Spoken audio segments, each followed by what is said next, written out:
Mooseltoe by Margie Palatini. 'Twas the season, and Moose was merry. He joyfully tickled the ivories with a tuneful of tidings and a flurry of fa-la-las. He was so full of ho-ho-hos, even his moustache had the holiday spirit.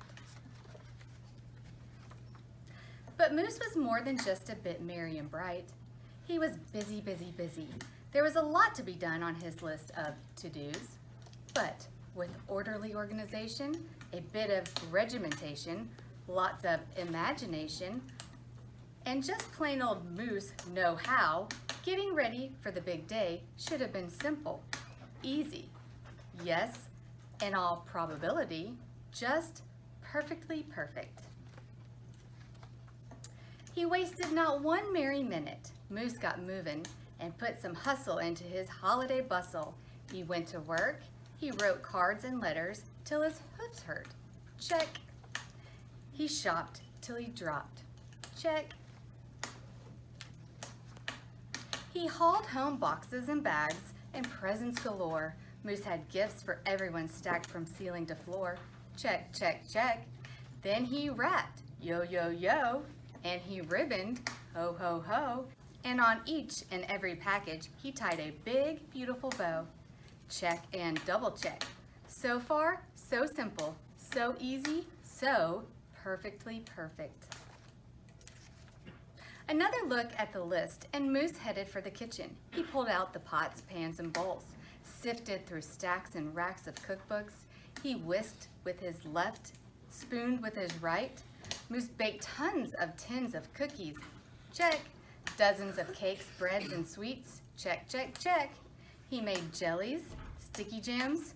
Moose roasted a goose and some chestnuts. He toasted marshmallows and yams. Check, check, check. Triple check. Yes, yes, so simple, so easy, and, but of course, so perfectly perfect. Decorations were up next on his list of things to do and get done.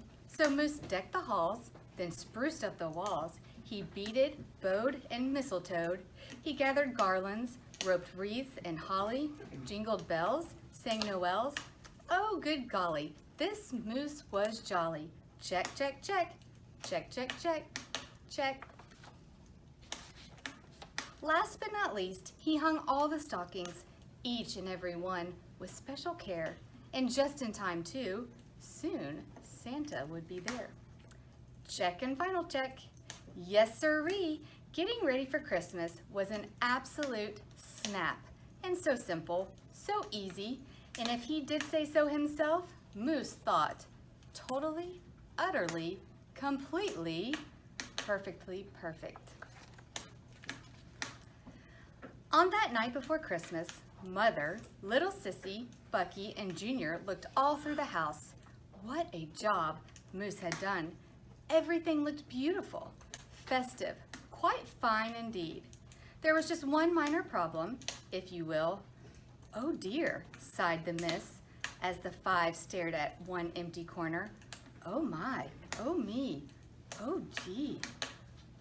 Pop, what happened? Cried Junior. You forgot the tree. Oops, where would they hang the tinsel, string the popcorn, light the lights? Where would Santa leave his gifts for the kiddies on Christmas Eve night? So Moose pulled on his galoshes and put on his hat. He would find a tree somewhere, somehow, and that's all there was to that. So out went the Moose, braving blustery, blowing winds in the cold, trudging through snowdrifts, courageous and bold. Moose first hoofed it down to the corner, not a tree to be had. Then he slid around the block. Uh-oh, things were looking bad. He went down every boulevard, street, and little road. He looked down lanes and alleys. Every tree had been sold. There wasn't a branch, not a twig, not even one lousy, bowless bow hanging around. Nope, nada, nothing, not a tree to be found. No tree? Sighed a sad Moose as he came home empty-handed that snowy eve. The kids tried to make the best of it. They said, oh, so who needs a tree? But Moose could plainly see they were short on the glee. He knew he had to do something, and that's just what he did. In the empty corner he stood and spread his arms out very wide. Then he smiled at his children and he winked at his bride. "Kids," he declared, "fetch your forgetful pop some of that tried and true family glop." So back came the kids carrying a big pot of glue, and without a word to one another, they knew just what to do. They each took a part, grabbing strands, taking hold, then carefully, oh so carefully, they glopped and they plopped, they pasted and they pressed. They curled and twirled every which way a follicle could fathom, until Moose's magnificent mustache was indeed even more of a marvel to see. Moose was just a few needles shy of being an evergreen tree. They strung Moose with lights from his head to his toes and draped him with tinsel, beginning right with his nose. They hung balls that were shiny and bells that twinkled, candy canes, berries, and plums sugar sprinkled. Then they all stood back. Junior plugged in his pop.